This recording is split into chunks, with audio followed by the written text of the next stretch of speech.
Bueno, buenos días. Ahora sí vamos a empezar.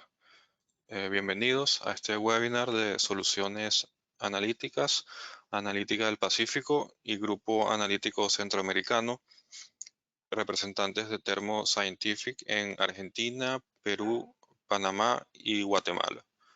Este webinar está titulado Evaluación rápida de la calidad del agua mediante el análisis multielemental por ICP óptico. Mi nombre es Gonzalo Valdivieso y me desempeño como Product Manager elemental y molecular de la empresa. Pueden, en la solapa de preguntas, pueden ir haciendo las preguntas según la vayan teniendo o bueno, o al final y al final de la presentación las respondo.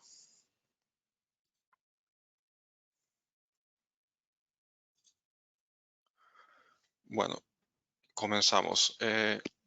Hoy vamos a hablar de la técnica de ICP óptico en general y enfocándonos en el análisis elemental de trazas para análisis de agua, enfocado en la norma ISO 11885, la versión del año 2009.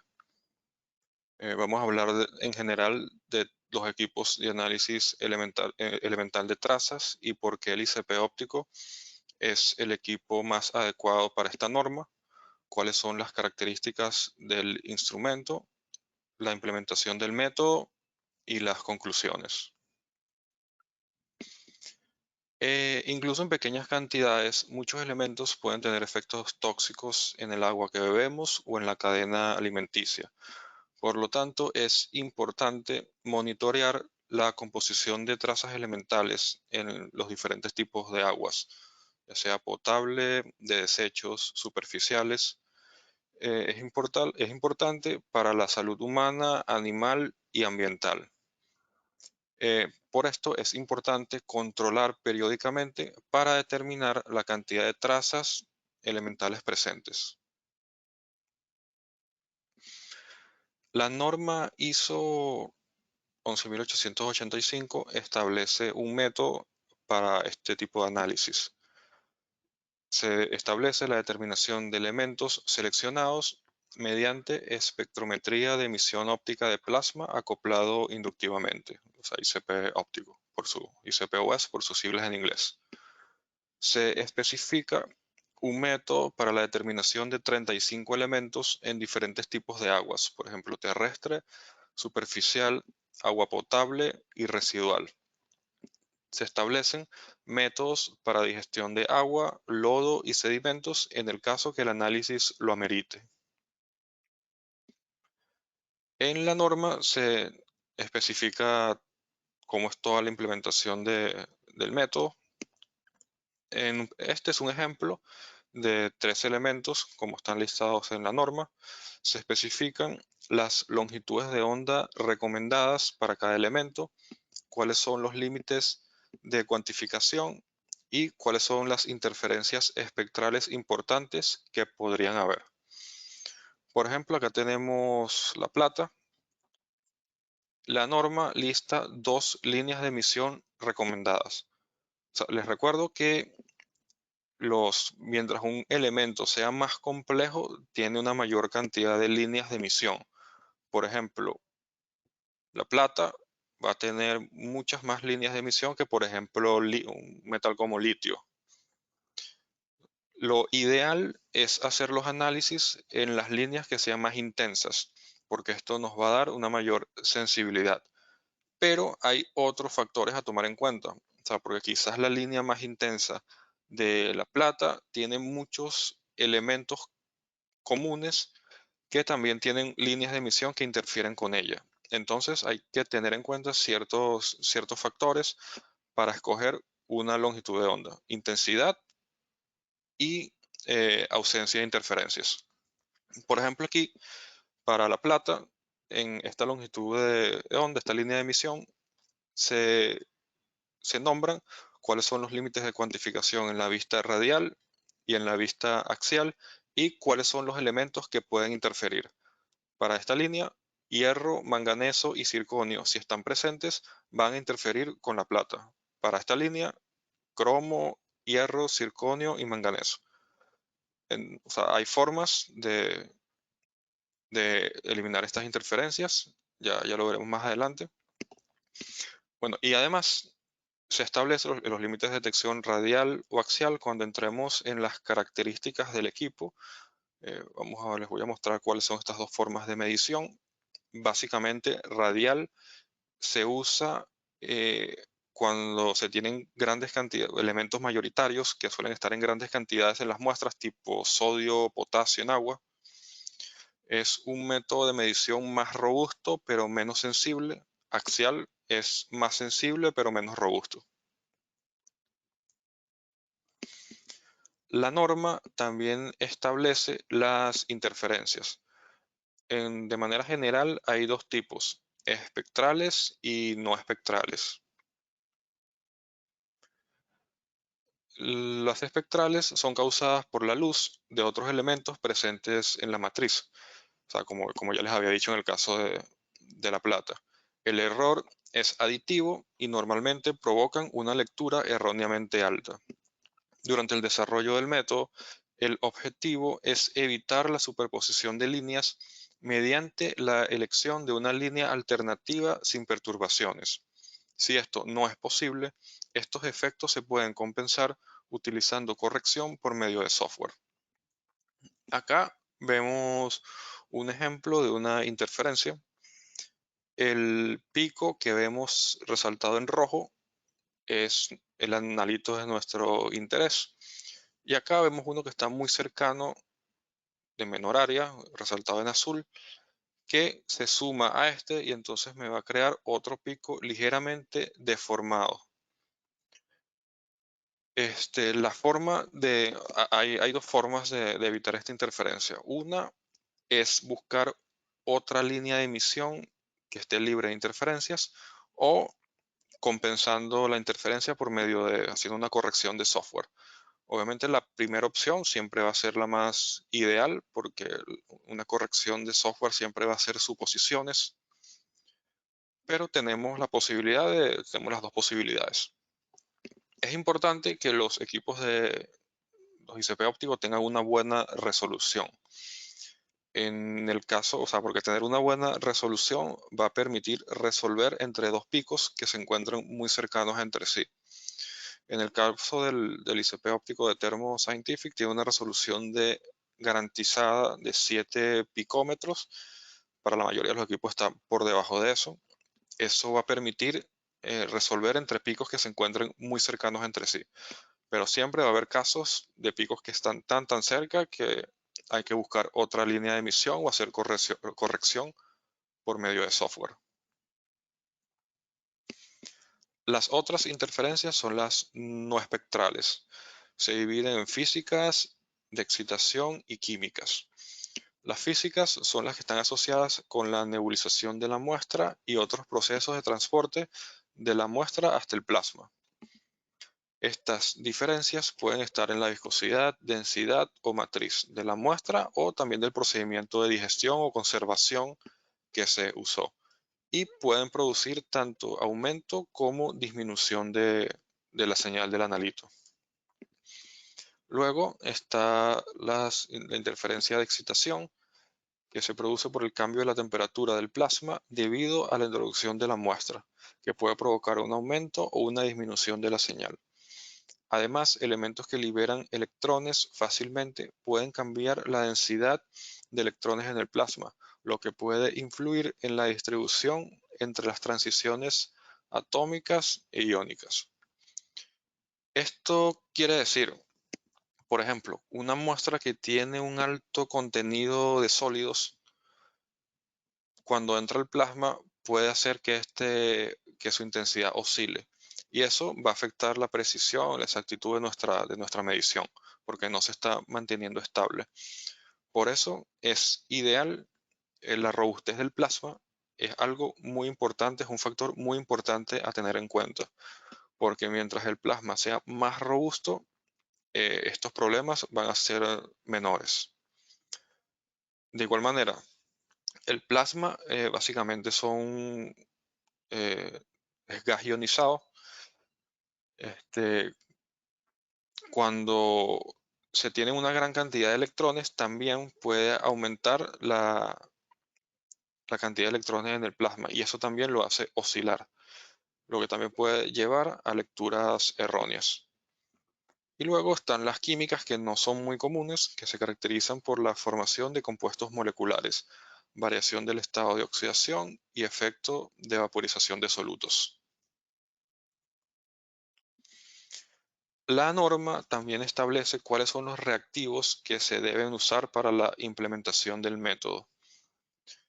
Bueno, es obvio que se deben usar los reactivos de la pureza adecuada, la concentración del analito o de las sustancias que interfieren en los reactivos y el agua debe ser insignificante en comparación con la concentración más baja a determinar.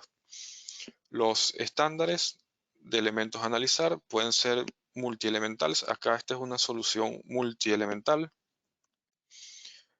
También pueden ser monoelementos para hacer las curvas de calibración. Son generalmente soluciones de stock que se compran, pero también se pueden preparar a partir de sales certificadas.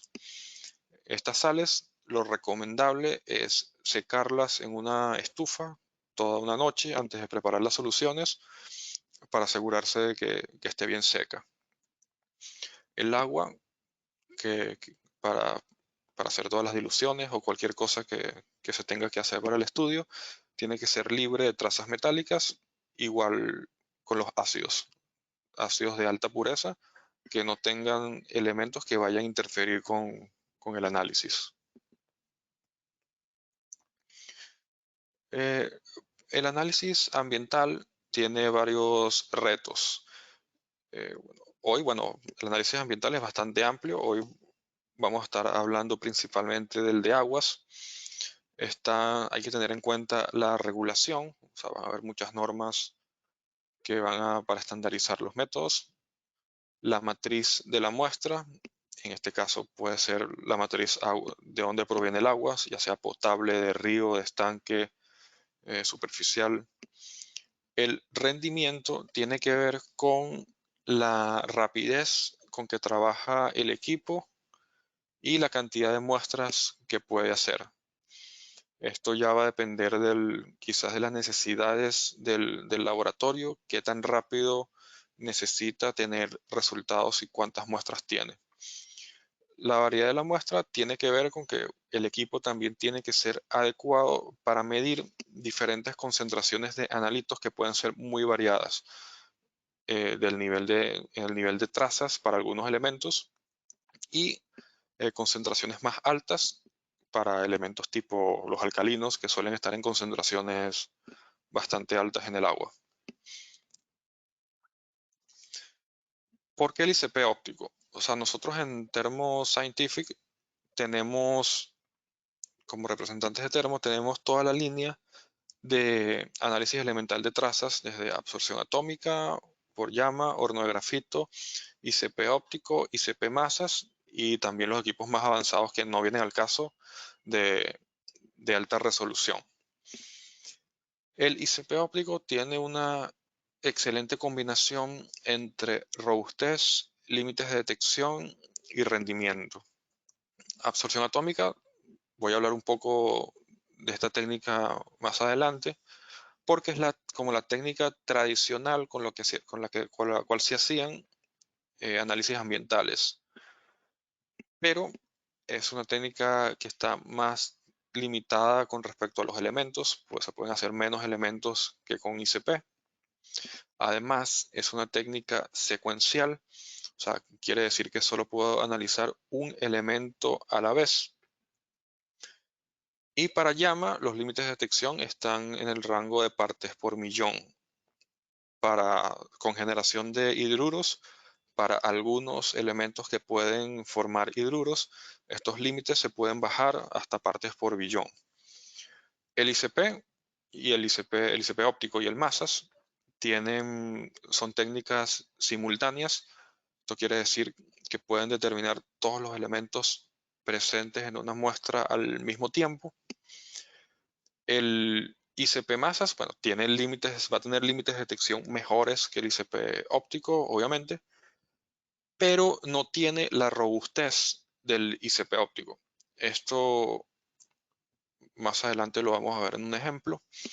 El ICP óptico puede analizar muestras con un contenido de sólidos disueltos de mayor del 20%. O sea, prácticamente salmuera la puede analizar sin problemas y los elementos que se encuentren presentes en esa matriz.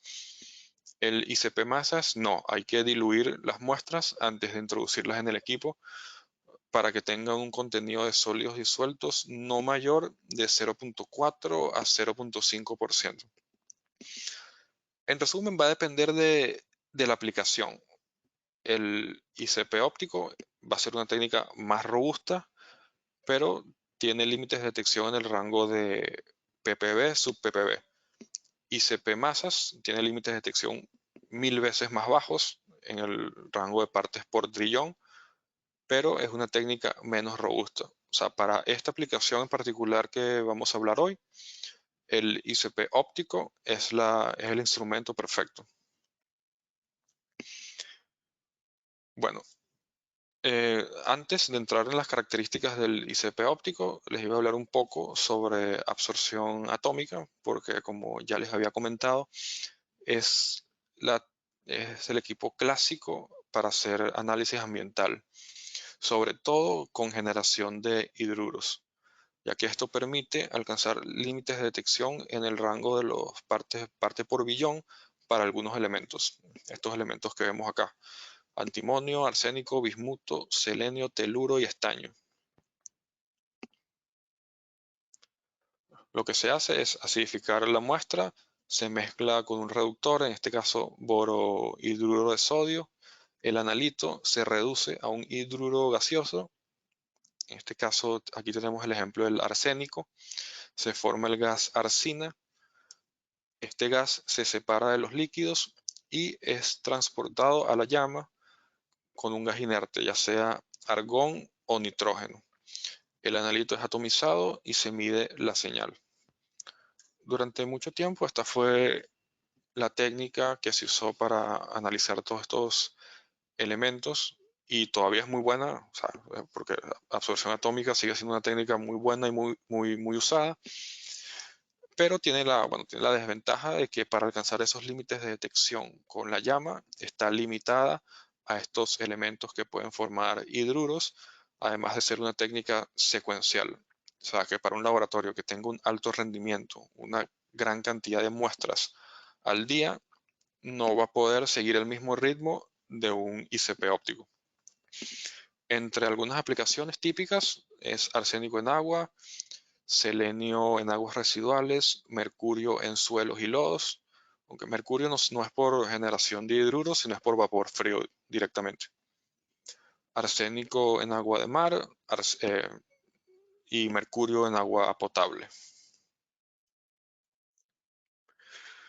Bueno, ya entrando en las características del ICP óptico y bueno, y específicamente en la serie iCap Pro de Termo, este es un equipo bastante nuevo, una tecnología, o sea, porque apenas salió en el año a finales de 2019, 2020, es que apenas se vendieron las primeras unidades en el mundo, así que es un equipo bastante nuevo y de tecnología bastante alta. Son equipos sencillos de usar, aprender y mantener. Como ya les he comentado, tienen una capacidad multielemental rápida. El plasma es robusto y tiene flexibilidad para muestras de diferentes matrices. O sea, es importante que el plasma sea robusto y que no oscile para la mejor precisión y exactitud en nuestros resultados. Tiene la capacidad de analizar diferentes tipos de matrices con el mismo método. Se puede observar, hacer los análisis tanto en vista axial como radial. Axial generalmente se debe usar para trazas, para elementos como arsénico, mercurio, plomo y cadmio. Radial se usa para elementos mayoritarios como sodio, magnesio, potasio, calcio y hierro. Se pueden introducir diferentes tipos de muestras con diferentes kits de introducción, ya sea muestras acuosas, orgánicas o ácidas. Hay 4 modelos disponibles de la serie iCap Pro. De hecho, todos tienen los mismos límites de detección porque tienen la misma parte óptica. Lo que van a diferir uno y otro es la flexibilidad para trabajar tipos de muestras y la velocidad con que trabajan. El iCap Pro es el equipo básico para cargas ligeras. Luego viene el iCap Pro X, que ya tiene la opción de acoplarle autosamplers y tienen la posibilidad de usar todos los kits de introducción de muestras. Y están los dos equipos de la gama más alta, que ya tienen mayor flexibilidad, mayor rapidez para hacer de 300 a 400 muestras al día en el caso del XP y más de 1000 muestras al día en el caso del XPS. También tienen rendimientos mejorados en la región ultravioleta para los elementos que tengan líneas de emisión en esa zona.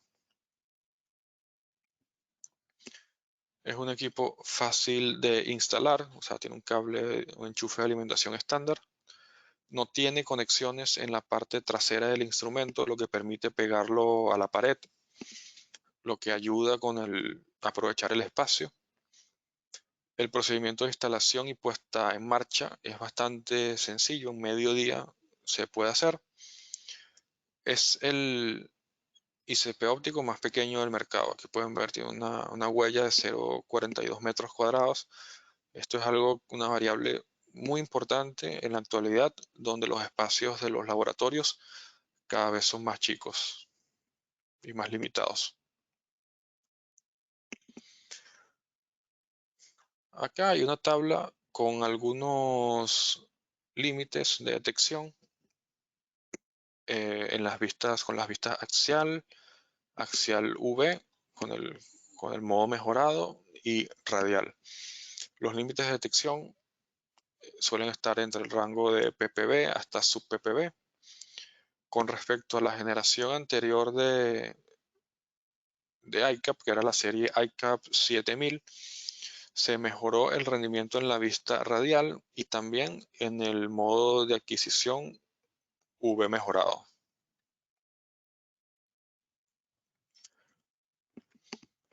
La estabilidad es algo muy importante tener en cuenta con estos equipos. Eso ya se los había nombrado antes. El CP óptico puede analizar trazas en una matriz de cloruro de sodio al 22,5%, que es una concentración bastante alta de sal en la muestra. Acá en este estudio lo que se hace para determinar la estabilidad es analizar diferentes elementos, todos estos en esta matriz. O sea, ya sea bario, cobalto, cobre, calcio, cromo, hierro. En un lapso de 12 horas, o sea, en un día teniendo el equipo trabajando completo, se van midiendo los porcentajes de recuperación de estas concentraciones que conocemos. Y podemos ver una estabilidad a lo largo del tiempo para todos los elementos. O sea, los valores están entre 0,7 y 1,4%, la desviación estándar relativa. Esto habla de la estabilidad del equipo para medir analitos en una matriz complicada como lo es esta. Esto nos dice que en un análisis de este tipo no hay interferencias de ningún tipo. O sea, porque si lo hubiera, todos estos valores se saldrían de este rango.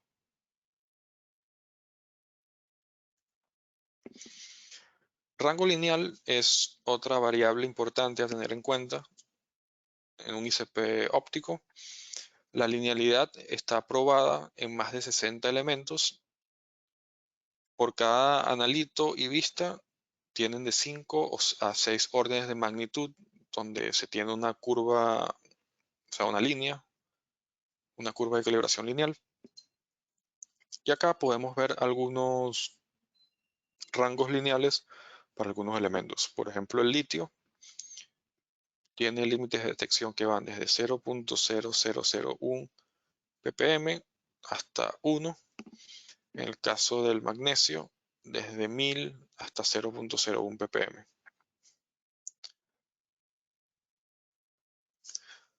Bueno, y ahora sí vamos ya a entrar en la parte de aplicaciones. Hay un montón de aplicaciones con el ICP óptico, ya sea análisis de trazas elementales en bebidas, o análisis ambientales, análisis de trazas en alimentos, geológicos, petroquímicos. Si se interesan en alguna aplicación en particular, me pueden escribir a los correos que están al final de la presentación y les puedo pasar la información sin ningún problema. Hoy me quería enfocar en esta nota, que es donde se implementa la norma 11.885 con el iCap Pro XP, que es el equipo de la gama media. Esta nota, si están interesados en leerla en más profundidad, la pueden buscar con este número en Termo y con este título, seguro les va a salir. Análisis rápido y robusto de la calidad del agua usando ICP óptico. Se analizaron muestras de aguas de río, de estanque y potable. Las muestras de río y estanque fueron filtradas para analizar solamente la cantidad de sólidos disueltos. Sin embargo, también los filtros donde quedó materia particulada luego fue digerido por microondas para su análisis. Y a todas las muestras se le agregó ácido nítrico para su estabilización como indica la norma. Se hicieron dos estudios con dos configuraciones diferentes en el mismo equipo, en el iCap Pro XP. Uno es el método estándar, que se usó un nebulizador de vidrio concéntrico. Esto es como lo estándar. Y se usó otro método usando un nebulizador ultrasónico Teledyne ZTAC, el modelo U5000AT+. Esto para lograr límites de detección más bajos. Ya en cada caso vamos a entrar en detalle en un momento. Para comprobar la idoneidad de esta configuración, para la evaluación del método de la norma, se realizaron las siguientes evaluaciones de sensibilidad para determinar el límite de detección y de cuantificación, la linealidad, exactitud, interferencias y efecto de matriz y robustez del método. Se eligieron, de ser posible, las longitudes de ondas con las intensidades más altas y libres de interferencias, usando como guía lo que ya les había mostrado la norma, donde salen listados las diferentes líneas de emisión para cada elemento. El límite de detección está definido como la cantidad o concentración más pequeña de un analito en una muestra, que se puede distinguir de forma confiable de cero. El límite de cuantificación se define como la cantidad o concentración más pequeña de un analito en la muestra que se puede determinar con una precisión fija.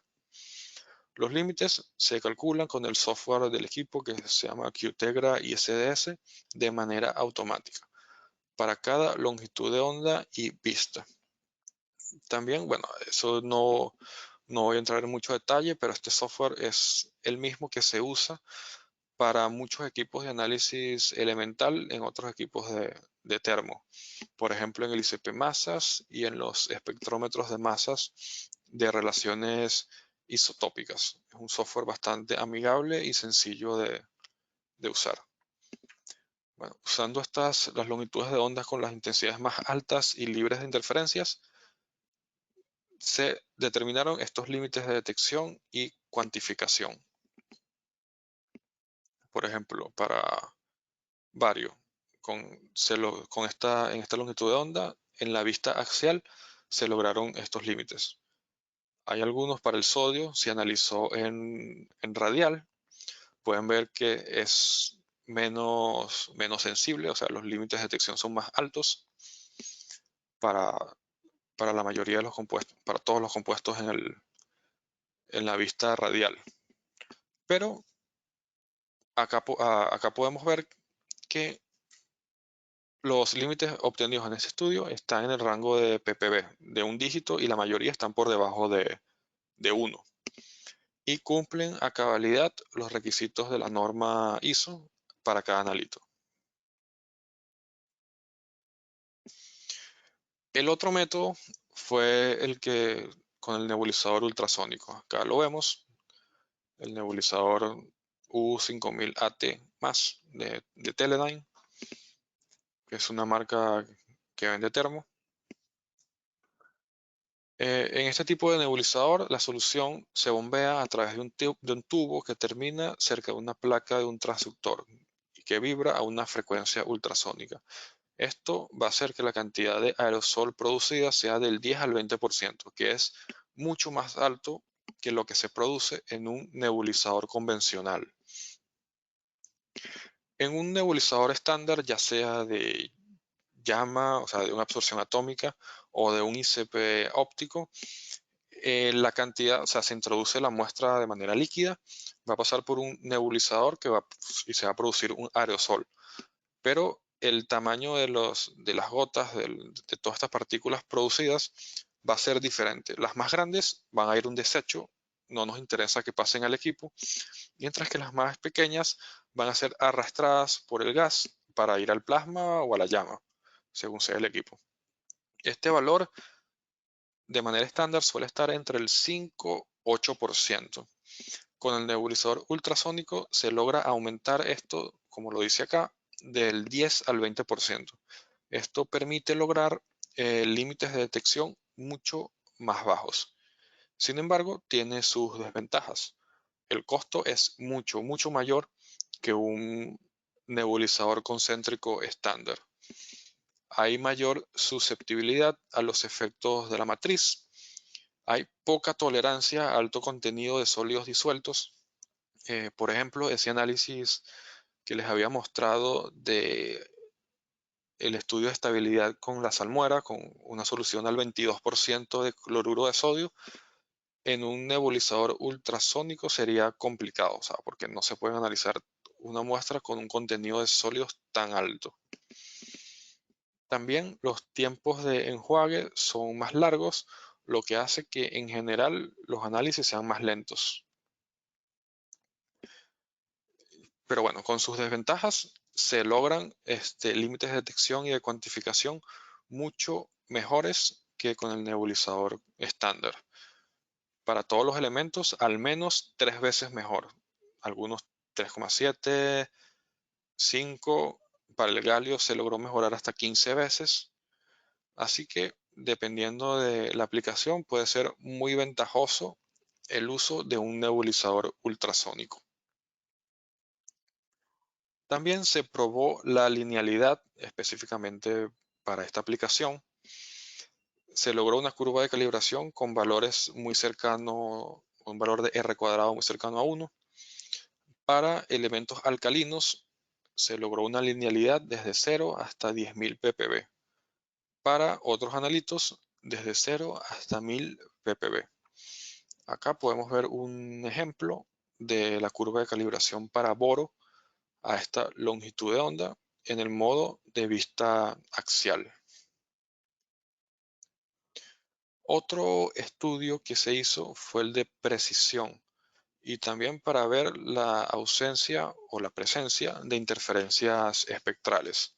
Acá lo que se hace es lo que se llama enriquecer la muestra con una concentración conocida.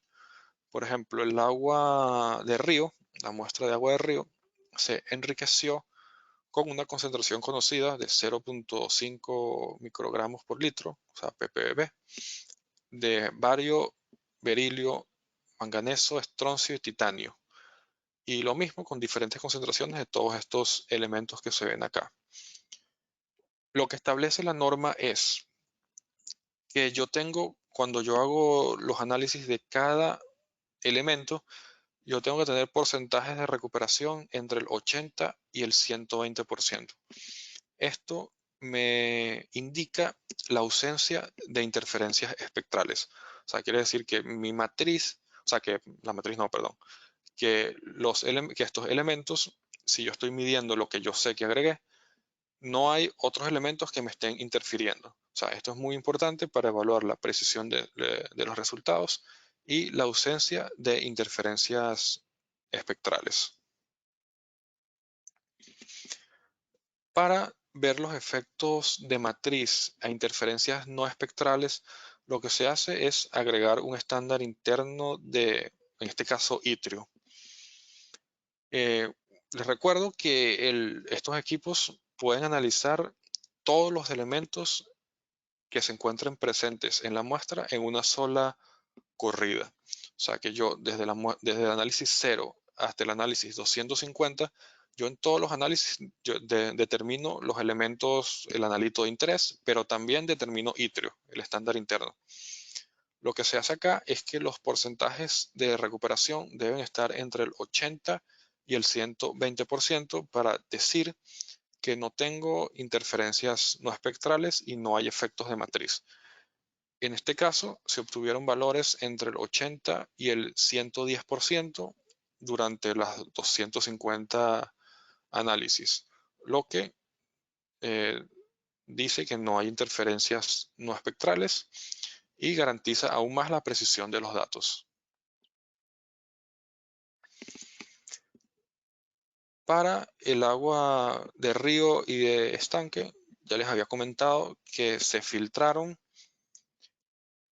y el material que quedó en los filtros, o sea, partículas que no estaban disueltas, se, se hizo la digestión por microondas y se analizaron. Estos son los resultados en particular del agua de estanque.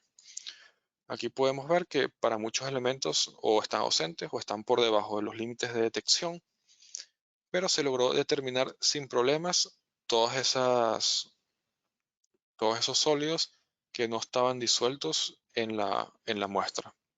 Lo recomendable es hacerlo con un digestor de microondas, con respecto a hacerlo de la forma clásica que es a vaso abierto. Nosotros también somos representantes de una marca canadiense de digestores, Questron, de digestores muy robustos. Aquí vemos dos modelos, el QLab Pro y el QWave.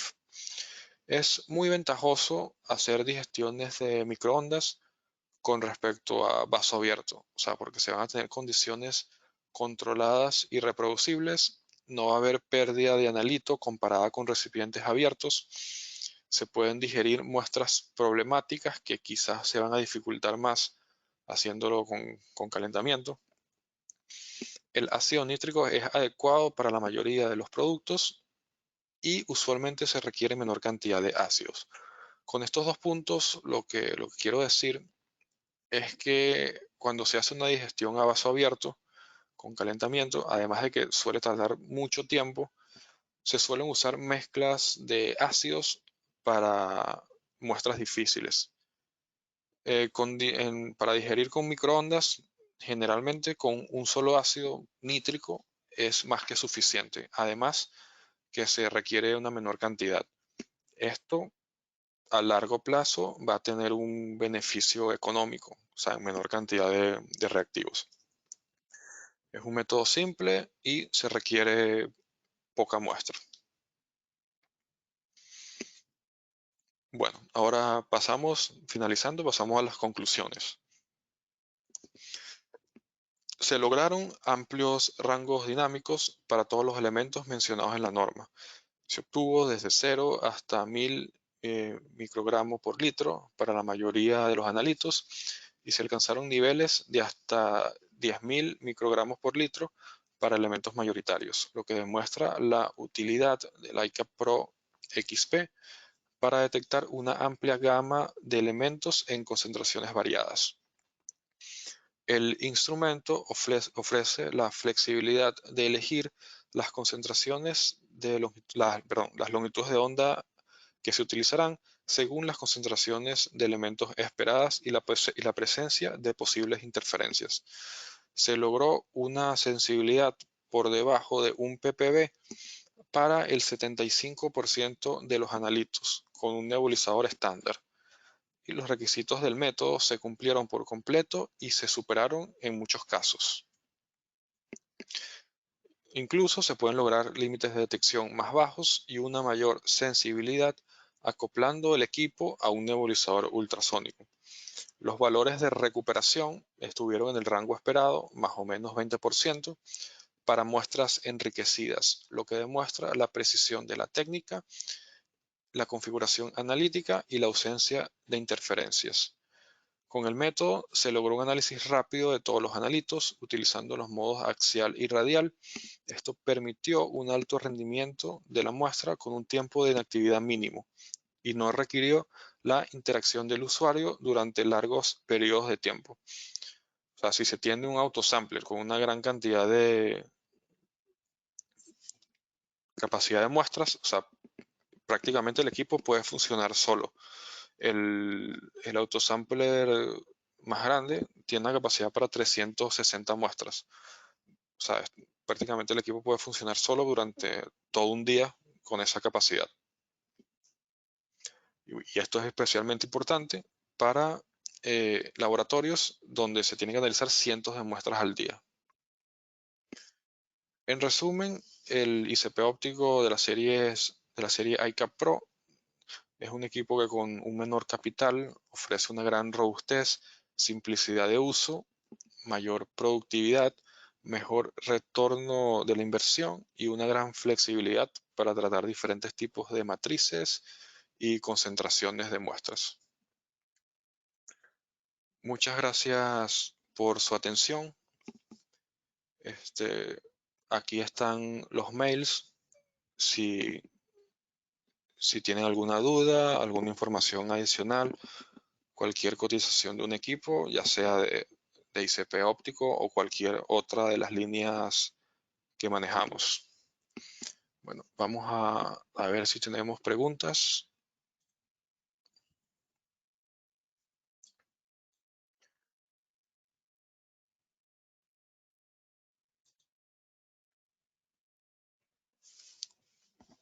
Aquí preguntan si emiten certificado de asistencia. Sí, los que requieran certificado de asistencia pueden escribir acá algunos de nuestros mails, dependiendo de la región, y le hacemos llegar los certificados.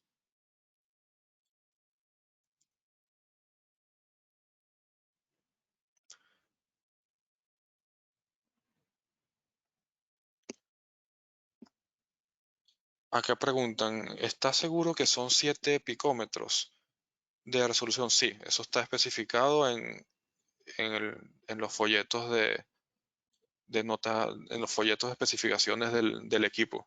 O sea, de hecho, es más bajo que 7 picómetros, pero eso es lo que, o sea, los equipos cuando salen de fábrica se garantiza como un promedio, o sea, esa sería la resolución del peor equipo que puede salir, porque en general van a ser por debajo de 7 picómetros.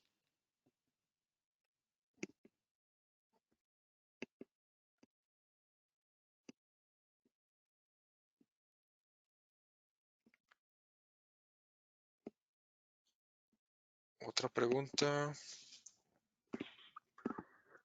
Acá preguntan sobre equipos de fluorescencia de rayos X. Sobre eso no puedo dar información porque no tenemos eh, representación de esos equipos.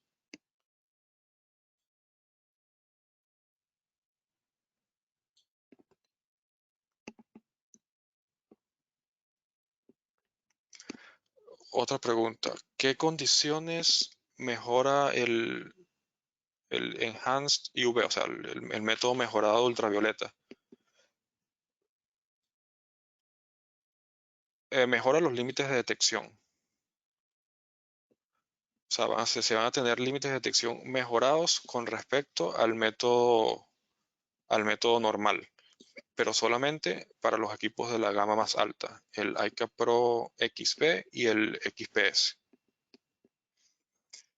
Que si tenemos servicio postventa, sí, sí, sí. Tenemos servicio postventa con más de 15 años de experiencia en todos estos equipos, así que con eso no hay ningún problema. La charla sí queda grabada, luego en unos días la subimos a YouTube, ahí va a estar si quieren verla otra vez o quieren compartirla con, con otra persona.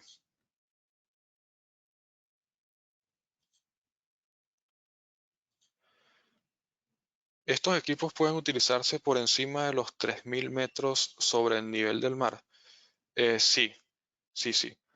Eh, Hay que hacer ciertos ajustes en las condiciones de análisis, pero tenemos equipos que, o sea, en Latinoamérica, que es común en algunos países. En Perú hay equipos que están a esta altura. También tenemos conocimiento de otros colegas de Colombia y de México, de equipos que están a un nivel a más de 2.000 metros y sí funcionan bien.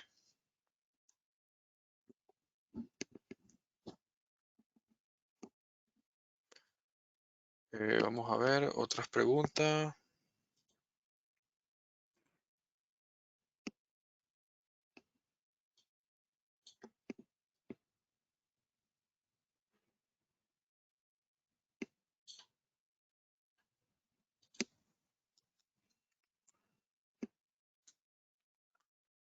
Bueno, por ahora no tengo más preguntas. Déjame ver si se me pasó alguna. Bueno, vuelven a preguntar lo de el certificado. Sí, o sea, si necesitan, si requieren certificado, nos pueden escribir y se lo enviamos sin ningún problema.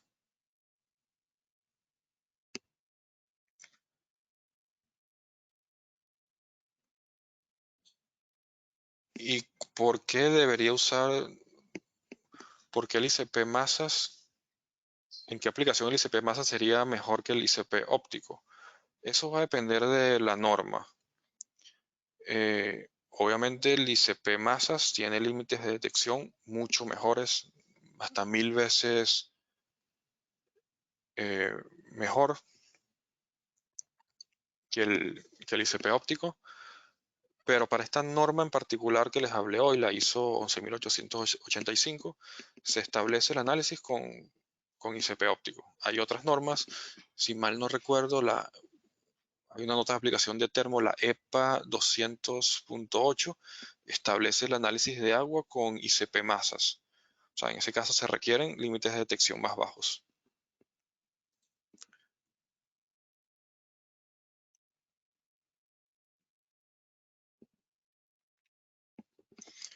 Acá preguntan qué equipo sería el más apropiado para analizar aleación de mercurio antimonio con una pureza de 99.99%.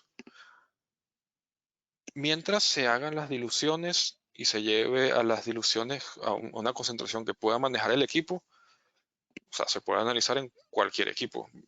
Ya eso va a depender de la productividad del laboratorio. O sea, esto, mercurio y antimonio, no hay problemas en analizarlos en una absorción atómica, por ejemplo.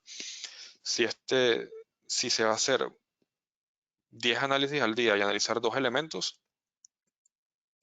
la absorción atómica, y además que es más barato, sería un equipo perfecto. O sea, pero si se quieren analizar 500 muestras al día, ya es difícil y probablemente un ICP óptico sea lo más adecuado.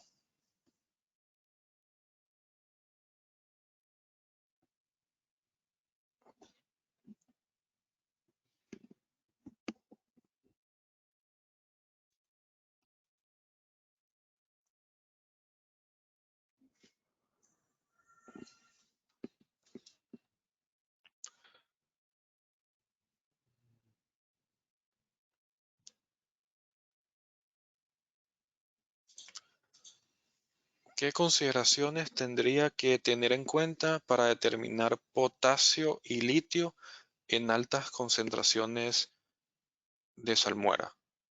Generalmente, como les comenté, el equipo con ICP óptico es bastante robusto y debería poder analizar estas concentraciones, o sea, eh, en salmuera, potasio y litio sin ningún problema. Ya va a depender en qué rango de concentraciones van a estar estos elementos, pero como les mostré, para el litio es bastante sensible el equipo. El potasio se suele analizar en la vista radial porque suele estar en concentraciones mayoritarias. Yo eh, está también la opción de, cuando se tienen altos contenidos de sólidos, un accesorio que se llama la humidificación de argón, que hace como una dilución in situ en el equipo, que también sería bueno para altas concentraciones, para una matriz así complicada. Pero en general, el equipo estándar no debería tener problemas para analizar salmuera. ¿Cuál es la cantidad de los gases que se utilizan? No recuerdo ahorita creo que argón es 5.0 me parece. O sea, no recuerdo ahorita el valor exacto, pero sí, tiene que ser argón de alta pureza. O sea, básicamente se utiliza argón para el plasma y hay que usar otro gas para, para la purga del sistema óptico. Puede ser el mismo argón o nitrógeno. El nitrógeno tiene la ventaja que es más barato que el argón, así que si se quiere por el aspecto económico, lo ideal sería usar argón, que se consume bastante para el plasma, y usar nitrógeno para la, para la purga. Si, si quieres el valor específico, me pueden escribir y les paso los requisitos de instalación del equipo, que ahí salen todos los valores de los gases y la pureza eh, requerida.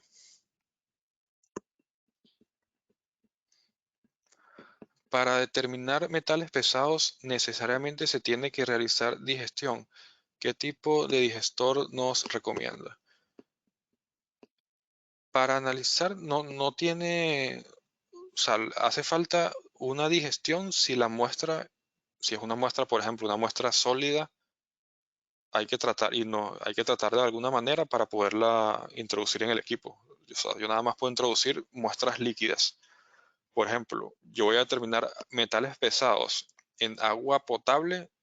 No hace falta que haga ninguna digestión porque ya, o sea, ahí no, en agua potable no debería haber ningún material, ningún elemento particulado. O sea, las digestiones las tengo que hacer si yo tengo una muestra sólida que necesito disolverla. Y bueno, para este caso hacen falta ácidos.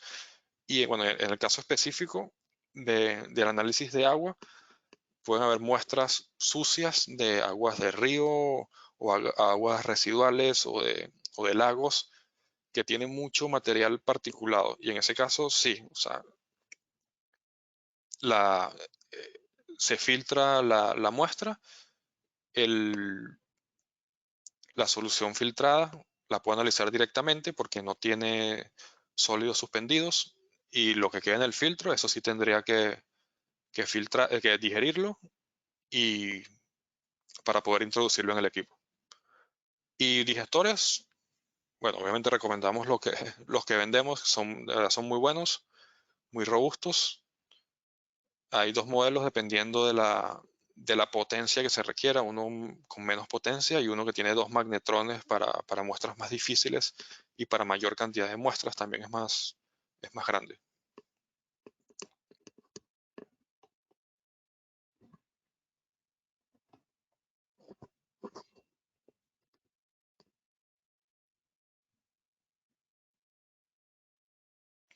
Vamos a ver otra pregunta. ¿Se puede aplicar en análisis clínicos para detección de litio, sodio, potasio, magnesio, fósforo? Va a depender de los límites de detección, pero en general, para análisis clínico, el ICP óptico no es recomendado. Lo que se suele usar para análisis de sangre, de orina, de suero, es horno de grafito, o sea, absorción atómica por horno de grafito y ICP masas. Suelen ser las técnicas más adecuadas para esto, porque ya he tenido experiencia con esto, y con el ICP óptico generalmente no llegamos a los límites de detección que se requieren. Hace falta Y además que con el horno de grafito, bueno, el problema es que es una técnica muy lenta, pero tiene límites de, de detección un poco más bajos que el ICP óptico para, para los análisis clínicos, aunque la mejor opción es ICP masas, definitivamente.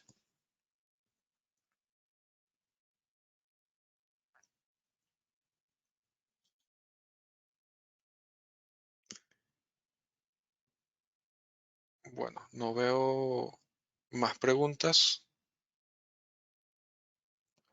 Igual, como ya les dije, cualquier duda adicional que tengan, nos pueden escribir y, y le hago llegar cualquier información, cualquier duda que tengan. Bueno, ya tenemos casi una hora de webinar, así que muchas gracias a todos por su atención y nos vemos en el próximo webinar de soluciones analíticas, Analítica del Pacífico y Grupo Analítico Centroamericano. Buenos días a todos. Chao.